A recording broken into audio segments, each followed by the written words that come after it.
Okay, the view of INEC as they await the resumption of office of the new chairman of Independent National Electoral Commission, INEC. That will be before the Senate confirms his appointment. Like I told you earlier, the president on Thursday sent a letter to the Senate asking them to confirm the appointment of Professor Yakub and indeed for other national commissioners of INEC. What are the challenges before INEC? So many, a position that attracts so much pressure or sometimes during election more heat than the presidency itself. How will Professor Mahmood fill the shoes and the space left behind by Professor Jega?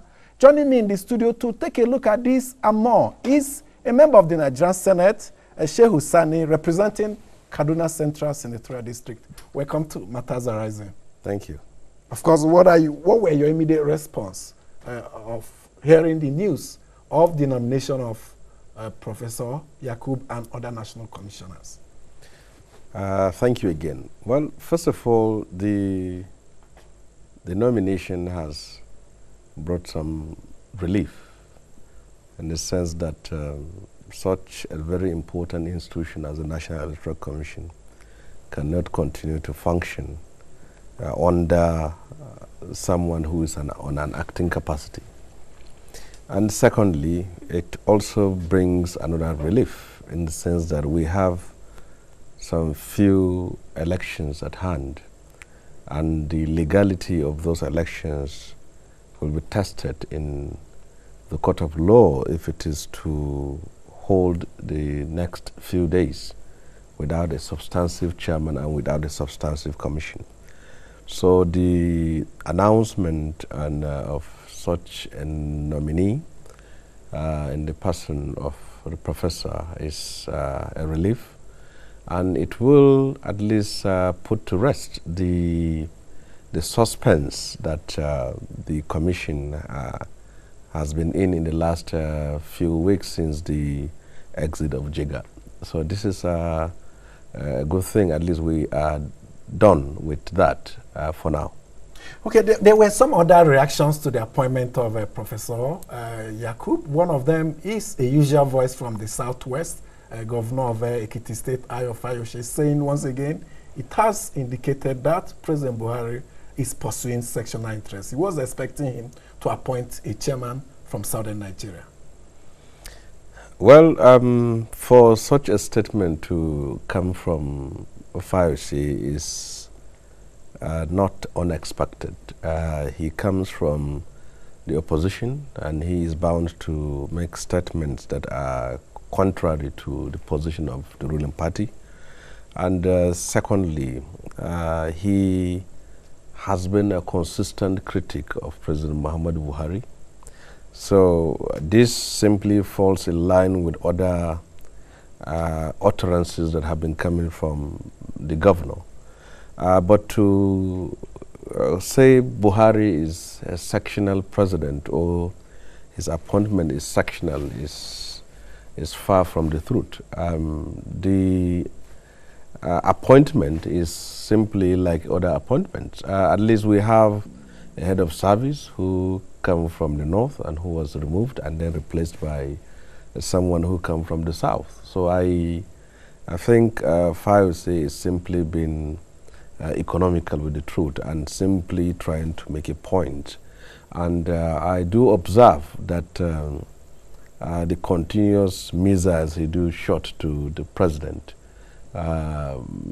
hanging the sectional toga on him, has for some time been keeping him on the news, and I think he revere on it, and that is what I can say on that. His argument was that if you take a look at previous appointments of INEC chairman, most times if the president is from northern Nigeria, the INEC chairman always come from southern Nigeria, except of course, and if the president is from southern Nigeria, the INEC chairman comes from northern Nigeria, except that of former President Obasanjo appointing Maurice Iwu into the INEC position.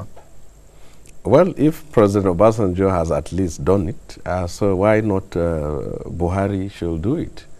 And I think we need to come out of this north and south thing. for once, we should be looking forward how we can really restore the glory of our country, strengthen our unity, and move ahead to build our country for posterity. Appointments have lately been categorized whether they come from the north or they come from the south. But to me, I believe what matters most is the capacity, the capability, the credibility, and the moral character, moral content of the person who is going to head such positions. So I think if Obasanjo has done it, we can simply say Buhari is second on the line. And what Nigerians wanted was to have a free and fair election, and they had it. And what you are expecting from an INEC that is going to come in post-Jega is simply to build on the moral structure which he erected. Yes, that falls in line with the next line of question. How do you expect Professor Yakub, of course not a newcomer to politics in Nigeria, just a few months ago, not up to a year, he was part of the National Political Reform, National Conference in Abuja here. How do you expect him to add to another gear, go into a higher gear from what Jega operated on? Well, what many Nigerians, especially young ones, never knew who Jega was. And for those that knew him, they knew him simply as an academic, as also a unionist. He was for some time the president of ASU. And when he took over INEC, there were also a lot of condemnations at the boarding stage. And then for now, we are also having another professor whom we know recently in the National Political Conference, and also we know also him to be an academic. So I think we need to give him a chance to prove himself.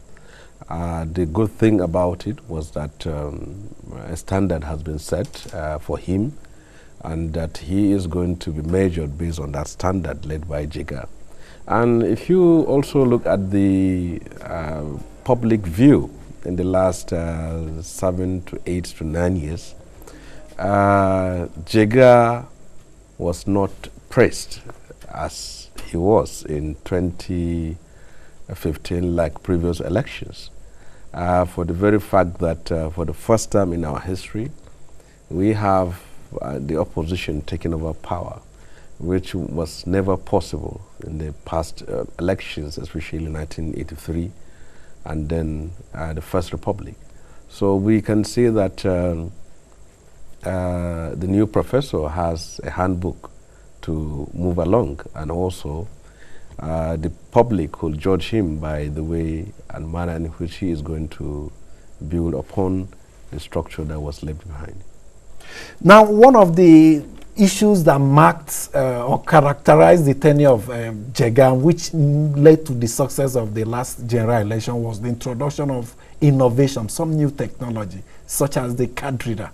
Now, there are talks and suggestions that INEC should look at technology again to, of course, raise the tempo, such as, of course, getting some other technology that allow for voters outside Nigeria coming with the amendments to the Electoral Act. In that aspect, where do you expect this new INEC board? Which part do you expect them to follow? Well, certainly, if you take over such an institution or any institution of such, and then you met a progress that was made, that was also appreciated by the general public, I think the message for you is that you should build upon it. The new man at the helm now has a big challenge, and that is he has inherited an INEC that has performed credibly under someone. And this performance is directly attributed to some creativity, innovations, and inputs that were hitherto not present. And one of which is the use of technology to checkmate rigging and also fast-track elections and also make it more transparent and credible. So I think what the new INEC boss need to do, most importantly, is to engage stakeholders and sit down and see that he should now deploy technology to ensure that no one is left out. Even the last technology that was used, the card reader, the PVC, we saw how in some cases it failed. So the new INEC board must improve on that. It must improve on that to make sure that we have now 100% coverage so that there is no need to use any form in the case of incidence form. Yeah, in the case of failure and then diaspora vote is also very important. Those who happen to be outside of Nigeria to work or to live and are also Nigerians should not be disenfranchised. I think that should be taken very seriously. And I think he needs help as much as he needs prayer. He also needs advice on how to go about this. Jega brought something which was never there before.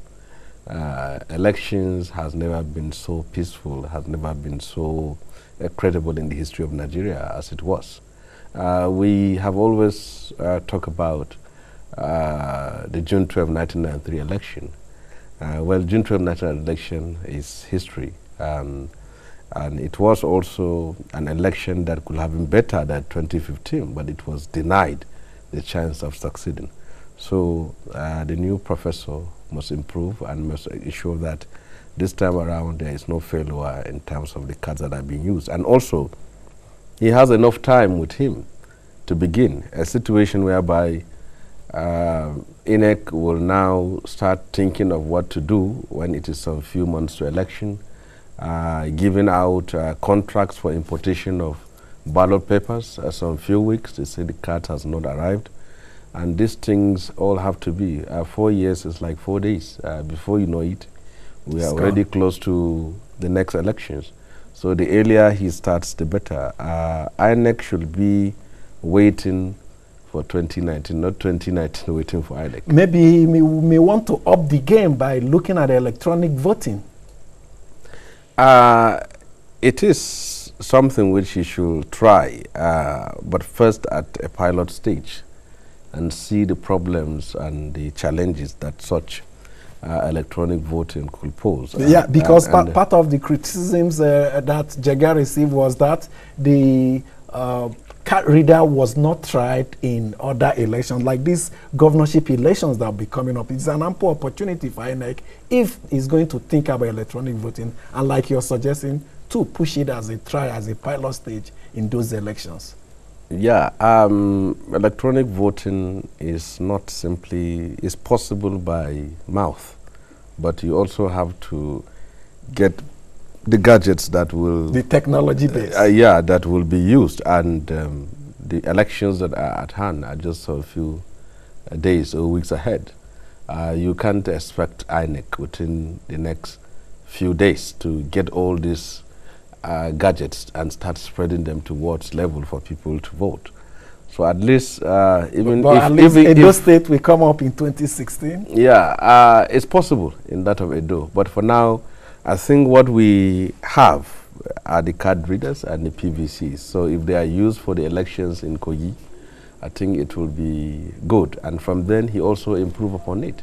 So what he needs to do now is that if Jega at least has scored 80%, he should up it to 85 or 90. Or 90, and then we move on.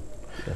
Okay, I don't know whether I have seen the report of the 2015 election compiled by the European Union. It talked about, yes, independent electoral body in practice, but in theory, in practice, it talked about some hitches that still prevent INEC from truly being independent. Of course, you made reference to the issue of early action by INEC, but early action must also come along with early release of funds.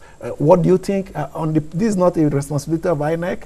the other critical stakeholders, the presidency, the National Assembly, all coming together to empowering INEC to, of course, be at its best? Yeah, I went through the reports, and the issues which you just pointed at now are the key issues contained in that report. Funding for INEC should be automatic, and in the sense that most times denying INEC funds in time is perceived to be an instrument or levers that are used to blackmail the institutions or to dictate its modes of operation. But one is clear. And then we can also say it clearly that unless you, for now, pull out INEC from the single treasury account system. It's already posing a problem for the commission. Yeah, the INEC need to be out of that system so that it will be able to operate freely. And then certainly contracts for the importations of such machines and technologies that are also used were seriously hampered with. And even the importation of, there was a time to which they said INEC can't take out ballot papers to print elsewhere. They have to do it from printing and minting. And then printing and minting is a company that is directly under the presidency. So I think... under the CBN. Under the CBN. CBN is still not very far from the president. So, but for now, I think the European Union report needs to be taken seriously in order to improve. At least if there is anything which the last administration could be credited with, was that they organized or they allowed, they permitted the free and fair election, and also they considered defeat. And I think the new APC government, as we are now in power, will take cognizance of that and also will act same, because the whole world now, on it. The whole world is now watching, and then there is no hidden place. Okay, Senator Shehu Sani is representing Kaduna Central in the Nigerian Senate, and for the last 20 minutes or more, we have been looking at the INEC chairman designate Professor Muhammad Mahmoud Yakub, and indeed the new INEC board tasks before them, challenges and responsibilities, and more importantly, how to improve on performances in the 2015 general elections. Thanks so much for joining us on the program. Thank you. My name is Amechi Anafwe. Thanks for being part of the program. Enjoy your weekend.